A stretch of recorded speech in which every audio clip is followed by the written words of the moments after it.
Olá, amigos do Estratégia Concursos, aqui é o professor Herbert Almeida, esse é o nosso curso de Direito Administrativo, estamos estudando os atos administrativos e começamos a falar sobre a competência ou o sujeito responsável dentro dos elementos dos atos administrativos. Então nós já abordamos aí a parte conceitual e as características da competência, começamos a falar sobre a delegação e agora nós vamos falar sobre os últimos dois assuntos que nos interessam sobre a competência, que é a avocação, que é basicamente a continuação do que a gente viu sobre a delegação, e por fim vamos entrar nos vícios de competência, ou seja, aquelas situações que podem gerar aí a invalidação de um ato administrativo em relação ao elemento competência. Vamos para a tela.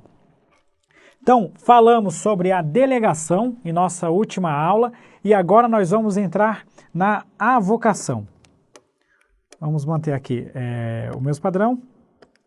Então, temos então a avocação. Pessoal, o que é a avocação? Eu vou colocar uma setinha aqui que vai ajudar bastante vocês. A delegação que a gente tem aqui, eu tenho então o superior passa a competência para o seu subordinado. Então, a gente tem um movimento de cima para baixo. Na avocação, eu vou ter o contrário. Eu vou ter o superior puxando a competência do subordinado. Então, a competência vai para cima. Então, na delegação, o superior passa a competência para o subordinado. Na avocação, o superior puxa, atrai a competência de seu subordinado. Então, vamos lá. As características da avocação. Então, primeiro, o conceito, né? Avocar é atrair a competência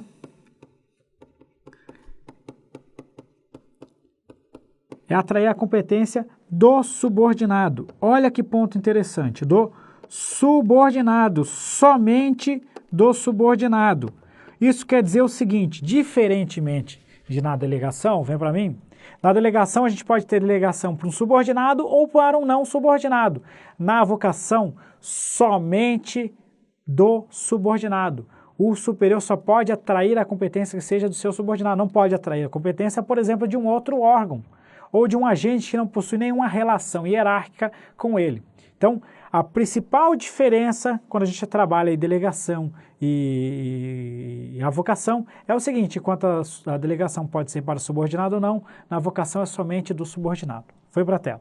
Então, atrair a competência do subordinado. Da mesma forma como ocorre lá na delegação, a avocação ela é um ato discricionário.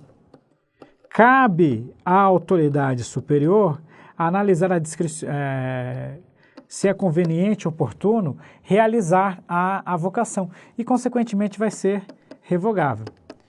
No entanto, essa questão da revogação não vai se expressar tanto por outras características da avocação, porque é o seguinte, ela é uma medida excepcional. É uma medida excepcional, que só vai ocorrer em situações especiais.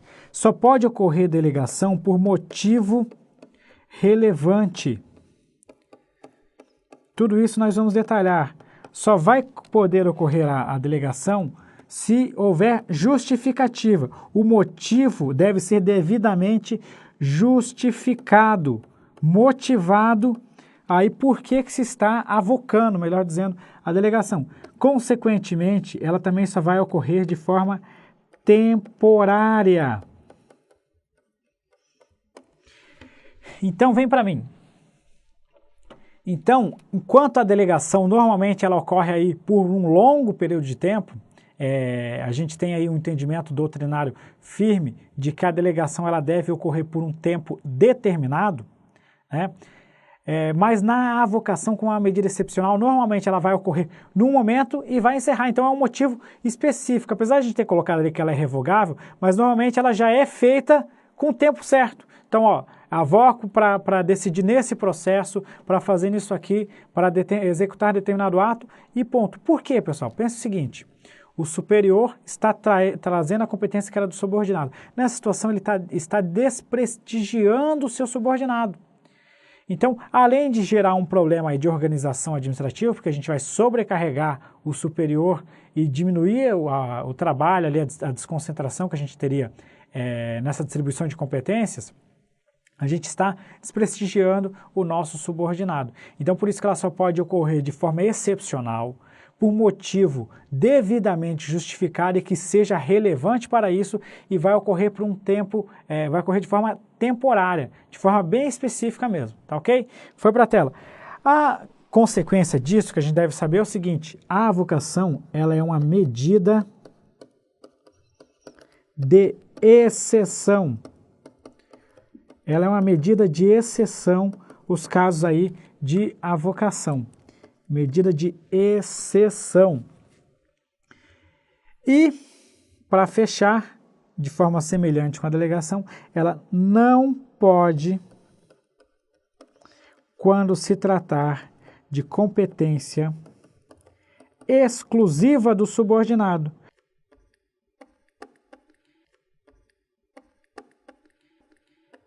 Então, não pode ocorrer quando for se tratar de competência exclusiva, portanto. Então, a avocação é atrair a competência do subordinado, é um ato discricionário, é uma medida excepcional que só ocorre por motivo relevante, justificado e temporário, e é uma medida de exceção e que não pode ocorrer quando se tratar de competência exclusiva. Então, vem para mim. Enquanto a delegação é a regra, a avocação é excepcional, ok? Com isso a gente fecha a delegação, a avocação, muito tranquilo de entender. Agora, para fechar a competência, a gente vai falar o quê? Os vícios de competência. Quando que determinadas situações são consideradas ilegais e podem gerar aí a invalidação do ato administrativo. Vamos para a tela. Os vícios de competência, vamos trazendo a nova tela aqui porque não cabe mais na anterior. Novamente, a gente estava falando da competência, para você continuar lá o seu esqueminha, para deixar todo o assunto junto. Estava falando do vício de competência, a gente estava falando da competência, entramos agora no assunto vícios, são os vícios de competência, e esses vícios de competência, eles se dividem normalmente em dois tipos: a incompetência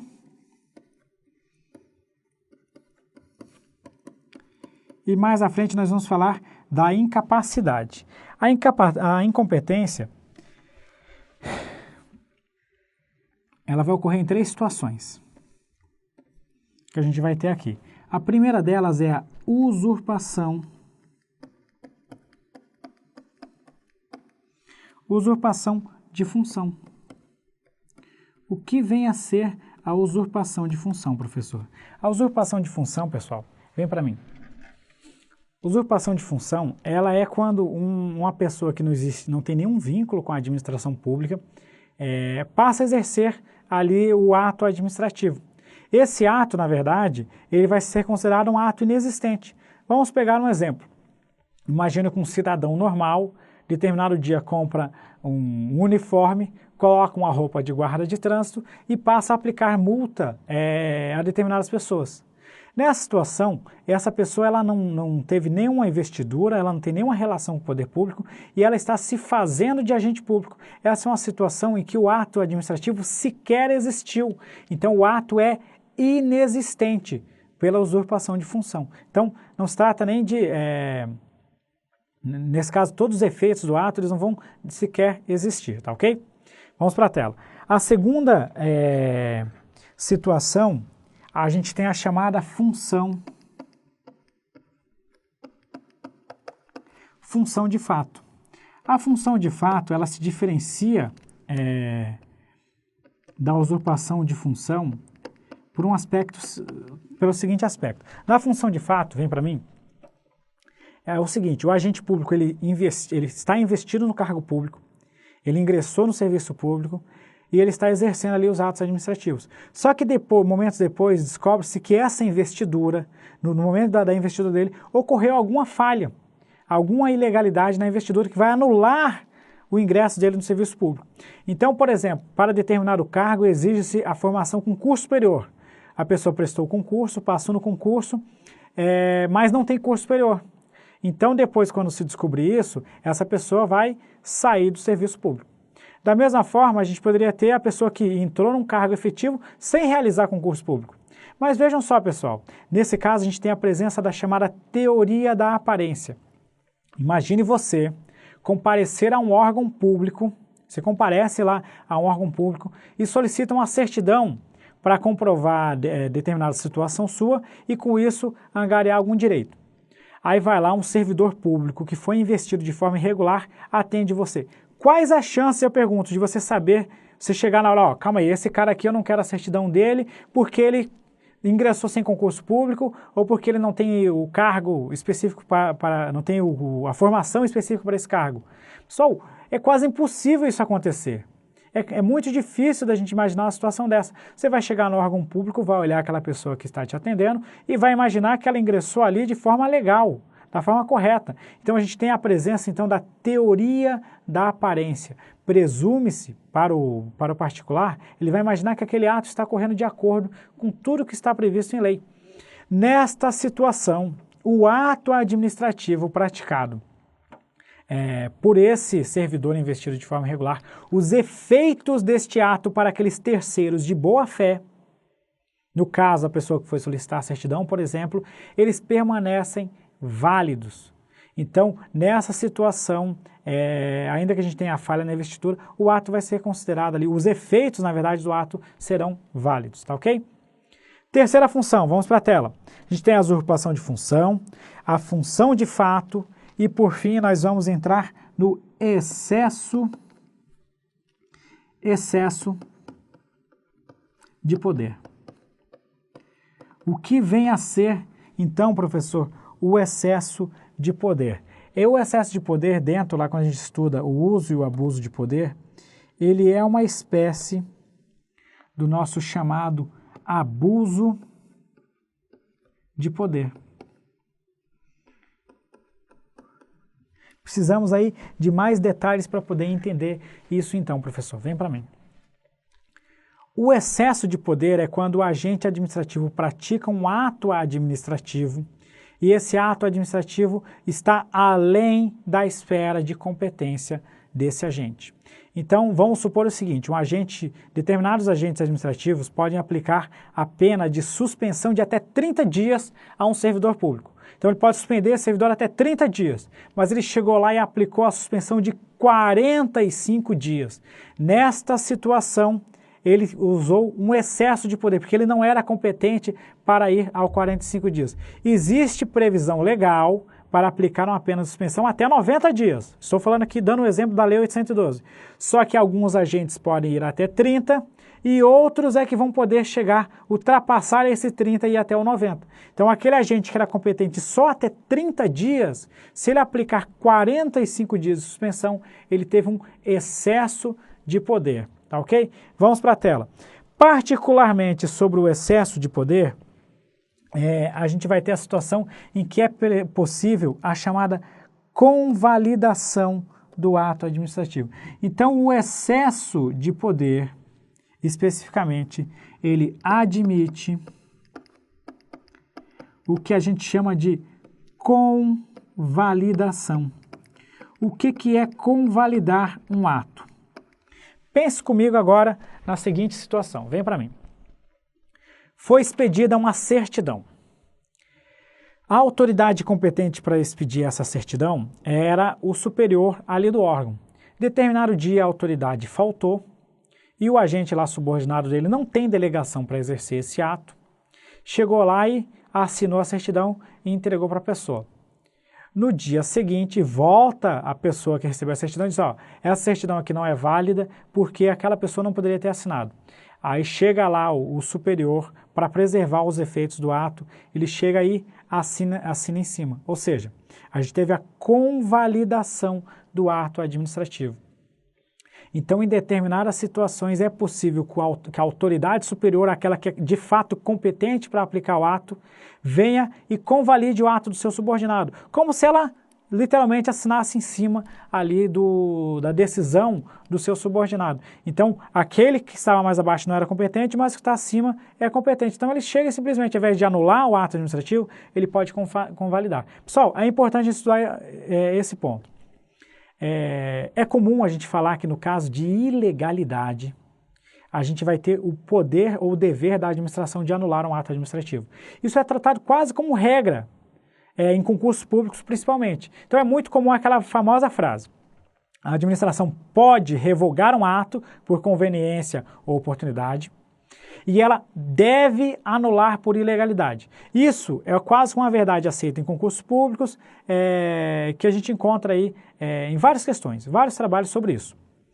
No entanto, a gente vai ver que existem hipóteses específicas em que não necessariamente a ilegalidade vai gerar a invalidação, vai gerar a anulação do ato administrativo. Particularmente no caso de excesso de poder, a gente já vê uma primeira hipótese de convalidação, ou seja, apesar da ilegalidade, é mais interessante em algumas situações para o interesse público convalidar, digamos assim, corrigir esse ato do que anulá-lo. Então vamos para a tela. Então depois nós vamos trabalhar com mais detalhes a convalidação, mas a gente já pode entender que em regra, que algumas situações de excesso de poder a gente vai poder convalidar. Só que não é sempre que eu vou ter a convalidação.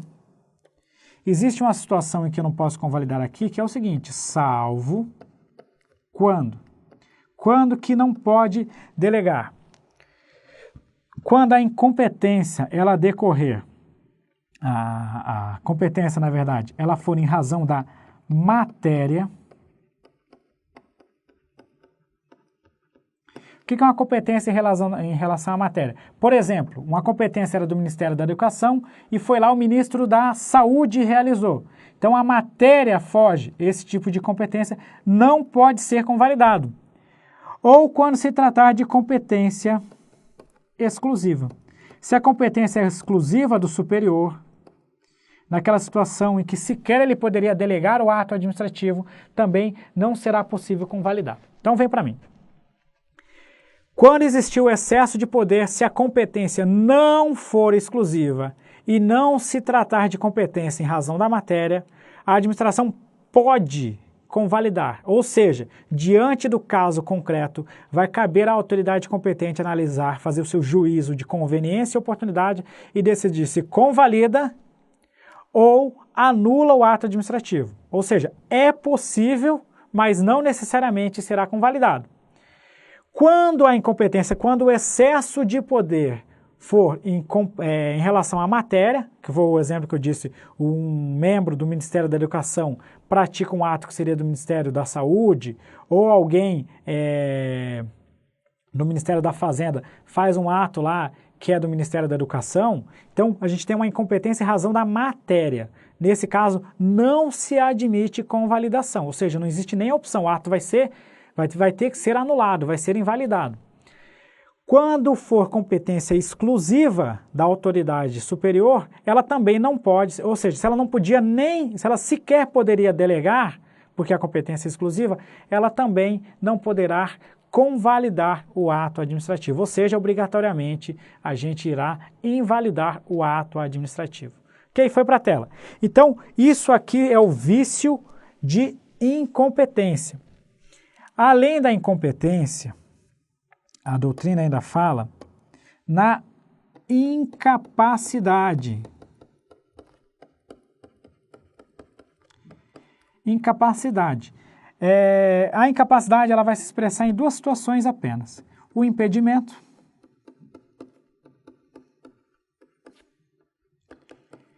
e a suspeição.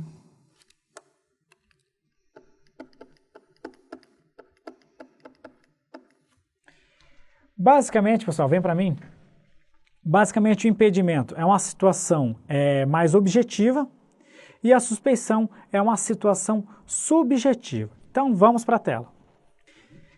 Então, o impedimento ele é uma hipótese objetiva de incapacidade. Isso quer dizer que facilmente, numa situação prática, eu consigo constatar o impedimento. Um exemplo de impedimento é o caso do parentesco. Então, determinado grau de parentesco pode gerar o impedimento do servidor. Então, por isso, a gente tem uma presunção, aqui a doutrina fala,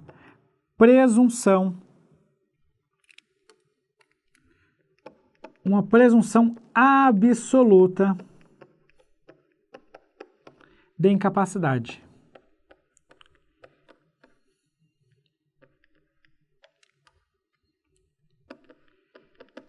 que quer dizer isso, pessoal? Vem para mim. Quando existe o impedimento, a lei vai definir lá que até tal grau de parentesco, por exemplo, o agente não pode atuar naquele processo, ele não vai poder decidir, ele vai ter que passar por uma outra pessoa. Nesse caso, o próprio agente tem que se declarar impedido. Então, é objetivo, obviamente, que a gente vai ter impedimento nessa situação. Não cabe nenhum juízo sobre esse caso. No caso da suspeição, por outro lado, a gente tem uma situação subjetiva. O agente não é obrigado a se declarar suspeito e, normalmente, nesse caso, o processo vai andar até que o interessado chega lá e faça ali a arguição da suspeição. Ou seja, nessa situação aqui a gente tem a suspeição por causa disso. Então, a suspeição normalmente é um caso de inimizade, são situações em que não tem como a gente analisar objetivamente. A gente só tem que dizer que existe um inimigo, por exemplo, tal pessoa não se acerta com a outra, eles estão em conflito, são inimigos ali declarados, a gente só vai conseguir verificar isso aí se existir alegação. Então, não consegue uma pessoa que não conhece o caso ir lá e analisar e dizer, esse caso é suspeito. No caso do impedimento, por outro lado, basta a gente olhar, o grau de parentesco é X ou Y, então não pode atuar. Então, foi para a tela. Então, no caso da suspeição, a gente tem uma hipótese mais subjetiva. Se essa situação é subjetiva, a gente vai ter aqui uma presunção meramente relativa de incapacidade. Então essa é a diferença aí entre as duas formas de incapacidade. Pessoal, para resumir tudo, o que a gente tem que saber é o seguinte: o vício de competência não necessariamente, ou seja, nem sempre exige, nem sempre um vício vai exigir, nem sempre os vícios exigem anulação. Quando a gente entrar lá no desfazimento dos atos administrativos, é importante levar essa informação. Então, vem para mim.